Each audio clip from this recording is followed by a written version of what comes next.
اللہ الرحمن الرحیم۔ سورۃ بقرہ کی یہ آیت نمبر 282 کا آج تیسرا درس ہے۔ اس سے پہلے 2 سبق ہو چکے ہیں اس آیت کے شروع والے حصے کے۔ اس آیت مبارکہ میں ادھار لین دین کے بارے میں احکام بیان کیے گئے ہیں۔ جب ادھار معاملہ ہو، قرض کا معاملہ ہو، خرید و فروخت ادھار کی جائے تو اس کو لکھ لیا کرو، اور دوسرا کام یہ کیا کرو کہ اس پر گواہ بھی بنا لیا کرو۔ اور پھر گواہوں کو یہ تاکید کی گئی وَلَا يَأْبَ الشُّهَدَاءُ إِذَا مَا دُعُوا۔ اس سے پہلے جو ہم نے پڑھا تھا گزشتہ سبق کے آخر میں فرمایا کہ گواہوں کو جب بلایا جائے تو وہ بھی انکار نہ کریں، وہ گواہ جو ہیں وہ انکار نہ کرے گواہی دینے سے۔ لیکن جہاں گواہوں کو یہ تاکید کی گئی ہے کہ وہ گواہی سے انکار نہ کریں، اس کے ساتھ ساتھ جن لوگوں کو ان کی گواہی کی ضرورت ہے ان کو بھی تاکید کی گئی ہے، یہ آگے آئے گا کہ ان کو بھی یہ چاہیے کہ گواہ کو تکلیف نہ پہنچائیں اور لکھنے والے کو بھی تکلیف نہ پہنچائیں، گواہ کو تکلیف نہ پہنچائیں، بلا وجہ ان کو تنگ نہ کیا جائے، وقت ضائع نہ کیا جائے، اور آنے جانے کا خرچہ وہ اگر مانگتے ہیں تو وہ ان کو دیا جائے۔ اور تم نہ اکتاؤ، نہ تنگ ہو وہ ان اس بات سے تکتبوہ کہ تم اس کو لکھو۔ اور محاورے میں اس کا ترجمہ یوں بھی کر سکتے ہیں، یہ ان ہے، یہ مصدر کے معنی میں کر دیتا ہے اس فعل کو، یہ فعل مضارع ہے۔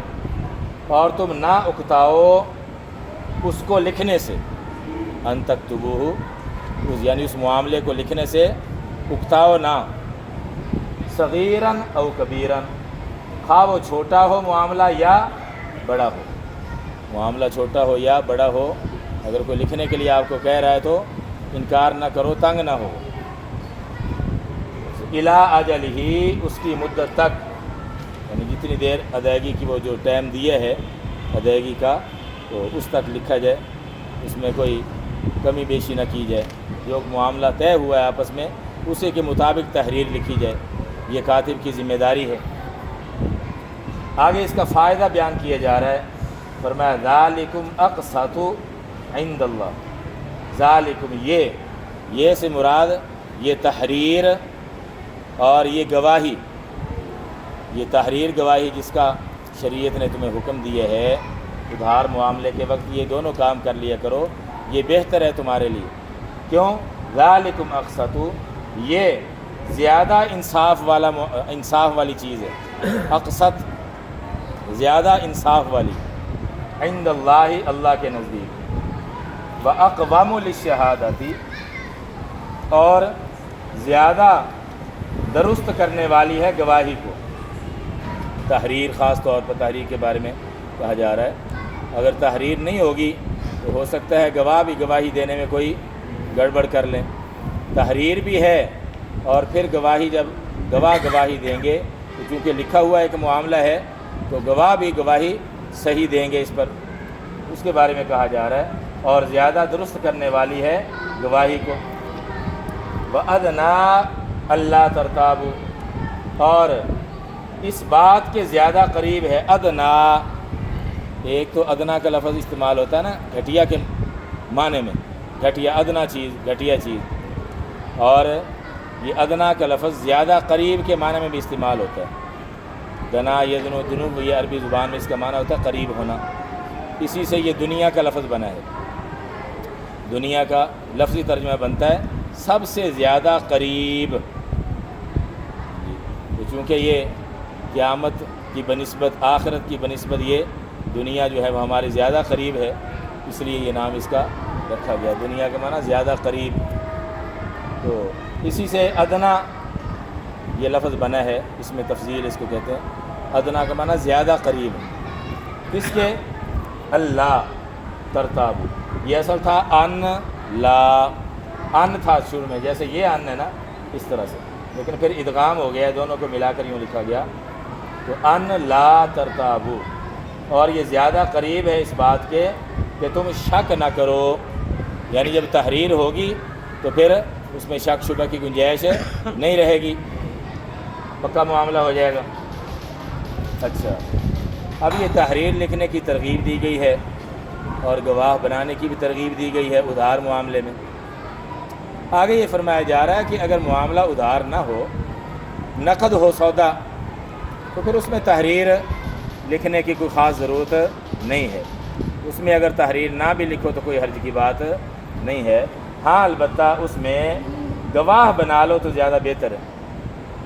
تحریر کی تو خاص ضرورت نہیں اگر معاملہ نقد ہے، لیکن گواہ بنا لو تو زیادہ بہتر ہے۔ ظاہر ہے کہ یہ ایسے معاملے کے بارے میں کہا جا رہا ہے کہ جو ذرا اہم معاملہ ہو۔ اب یہ تو نہیں ہے چھوٹا سا سودا لینے کے لیے جائیں تو گواہوں کو تلاش کریں، کلو چینی لینی ہے تو کہیں بھئی گواہ بن جاؤ میں نے چینی لی۔ تو مطلب اس کا یہ ہے کہ کوئی اہم معاملہ، کوئی زمین کا سودا ہو رہا ہے، کوئی مکان کا سودا ہو رہا ہے، جی اس طرح کا کوئی اہم سودا ہو رہا ہے، تو اگر نقد سودا ہے تو پھر تحریر لکھنے کی تو ضرورت نہیں، لیکن گواہ بنا لو تو بہتر ہے۔ کیوں؟ اس لیے کہ ایسا ہو سکتا ہے کہ بعد میں کوئی اختلاف ہو جائے۔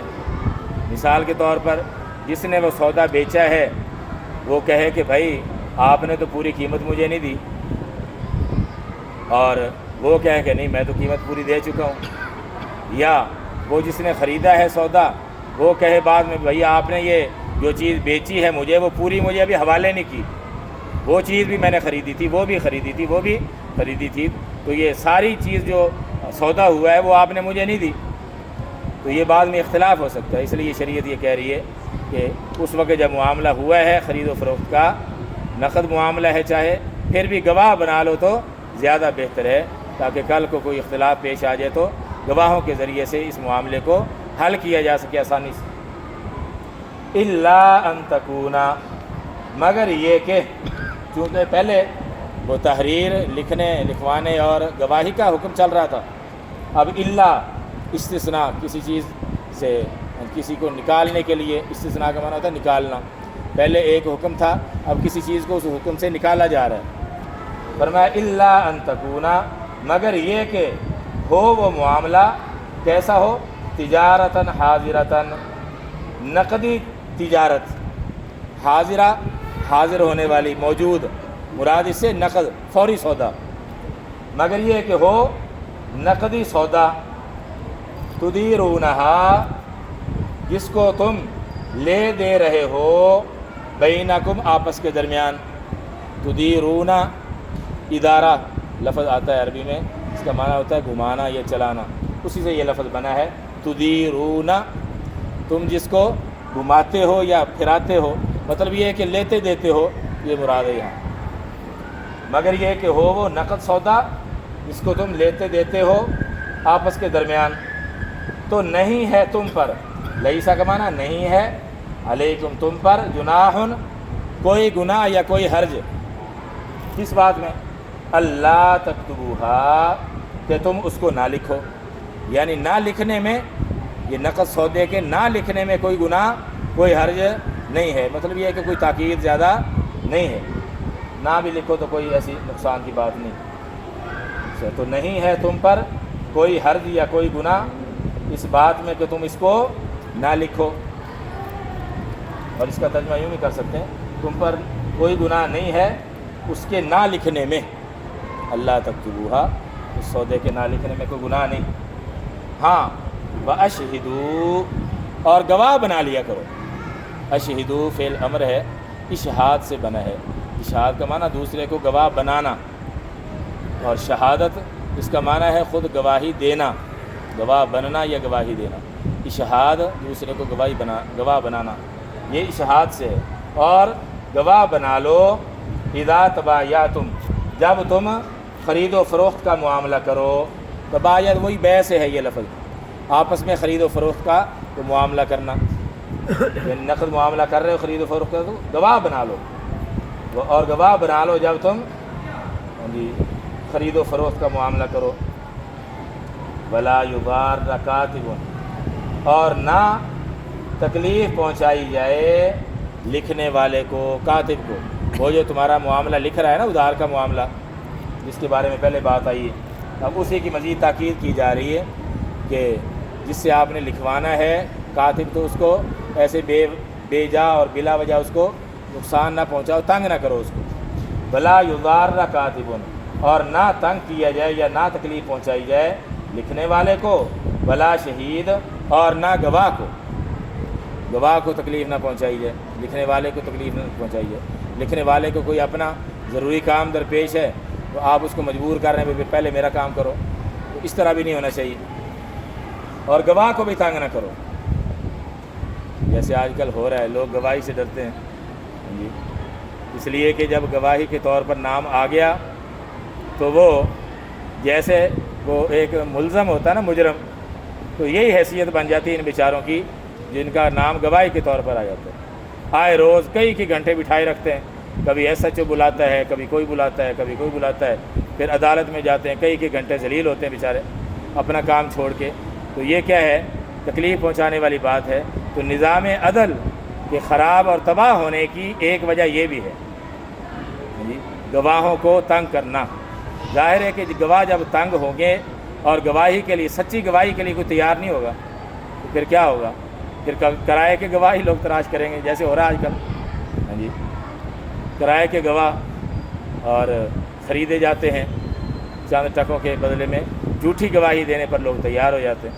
تو سچے گواہوں کو جب یوں تکلیف پہنچائی جائے گی، وہ گواہی دینے سے کترائیں گے، نہیں تیار ہوں گے، تو پھر ایسے ہی جھوٹے ملیں گے، اور اس کی وجہ سے پھر انصاف کا حال بھی یہی ہوگا جو کچھ آج ہو رہا ہے. تو قرآن کریم نے یہ جو ہدایت دی ہے یہ کوئی معمولی نہیں ہے.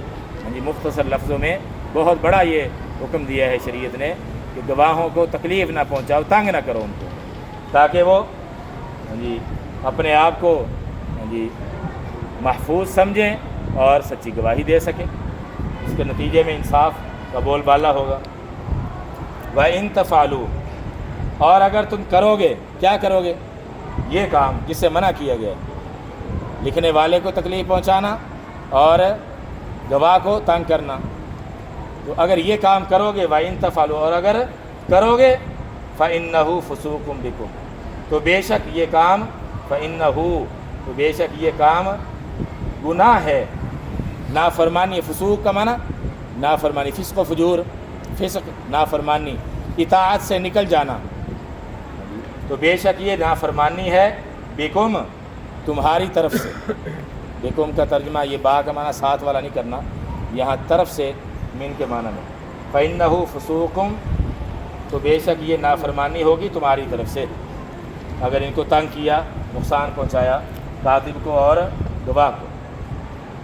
اب آخر میں پھر یہ کئی احکام دیے ہیں، تو آخر میں اللہ پاک نے پھر وہی مضمون جو اکثر احکام کے ساتھ شروع میں یا آخر میں، یا شروع میں بھی یا آخر میں بھی، اللہ کا خوف، واتقوا اللہ، اور اللہ سے ڈرتے رہو، اور اللہ سے ڈرو یعنی اللہ کا خوف دل میں رکھو، گڑبڑ نہ کرو. یہ جو احکام دیے گئے ہیں اس میں تو گڑبڑ نہ کرو، کسی کو تکلیف نہ پہنچاؤ، اور اللہ کا فضل سمجھو. یہ جو احکام تمہیں اللہ پاک دے رہے ہیں، بتا رہے ہیں، رہنمائی فرما رہے ہیں اپنے نبی صلی اللہ علیہ وسلم کے ذریعے سے. وَيُعَلِّمُكُمُ اللَّهُ، اور اللہ تمہیں تعلیم دیتا ہے، اللہ تمہیں علم سکھاتا ہے، تعلیم دیتا ہے قرآن کے ذریعے سے، نبی پاک صلی اللہ علیہ وسلم کے ذریعے سے. اللہ پاک تم پر فضل فرما رہا ہے کہ رہنمائی تمہاری کی جا رہی ہے، قدم قدم پر تمہاری رہنمائی کر رہی ہے یہ شریعت، اللہ نے جو شریعت عطا فرمائی ہے. واللہ بکل شیء علیم، اور اللہ ہر چیز کو علیم، خوب جاننے والا ہے. وہ جانتا ہے کہ کون حق سچ کا معاملہ کرتا ہے، وہ جانتا ہے کون جھوٹی گواہی دیتا ہے، کون ڈنڈی مارتا ہے، کون زیادتی کرتا ہے، کون انصاف کرتا ہے. اللہ کے علم میں ہے، اس کے مطابق جزا و سزا ملے گی.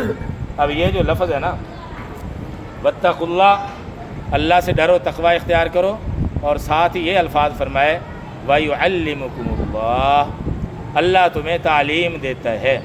اور ایک ترجمہ اس کا یوں بھی کر سکتے ہیں، اللہ تمہیں تعلیم دیتا رہتا ہے.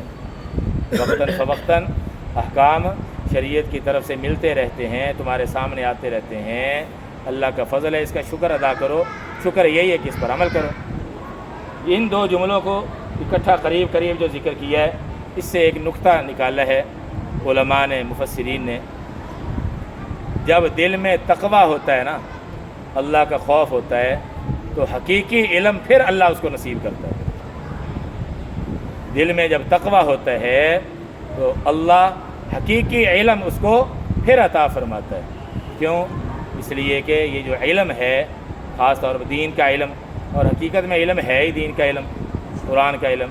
یہ دنیا کے علوم تو فنون ہیں، اور یہ جو فرمایا گیا ہے طلب العلم فریضۃ علی کل مسلم وفی روایت مسلمہ، کہ علم کا طلب کرنا ہر مسلمان پر فرض ہے. یعنی بنیادی علم کا بنیادی مسائل کو جاننا یہ ہر مسلمان مرد و عورت پر فرض ہے. اتنا علم کہ جس سے فرائض واجبات کو ادا کیا جا سکے. تو یہ اصل دین کے علم کے بارے میں ہے. لوگ اس کو لکھتے ہیں اور اداروں پر بھی، لیکن حقیقت میں علم ہے یہ قرآن کا علم، دین کا علم. اور پیغمبر کس لیے آتے ہیں؟ یہی دین کا علم سکھانے کے لیے آتے ہیں نا. پیغمبر اصل میں دین کا علم سکھانے کے لیے آتے ہیں. تو دنیا کے یہ جس کو علوم ہم کہہ دیتے ہیں، تو حقیقت میں وہ فنون ہے. ٹھیک ہے، وہ ایک ضرورت ہے، لیکن اصل چیز یہ ہے علم. اور یہ علم ہے نور. اللہ سے ڈرتے رہو، پھر تمہیں حقیقی علم نصیب ہوگا. اللہ پاک سب کو عمل کی توفیق. الحمدللہ رب العالمین، والصلاۃ والسلام علی رسولہ الکریم. ربنا آتنا فی الدنیا حسنۃ وفی الآخرۃ حسنۃ وقنا عذاب النار. ربنا تقبل منا انک انت السمیع العلیم وتب علینا انک انت التواب الرحیم. صلی اللہ تعالی علی خیر خلقہ محمد وآلہ واصحابہ اجمعین. آمین برحمتک یا ارحم.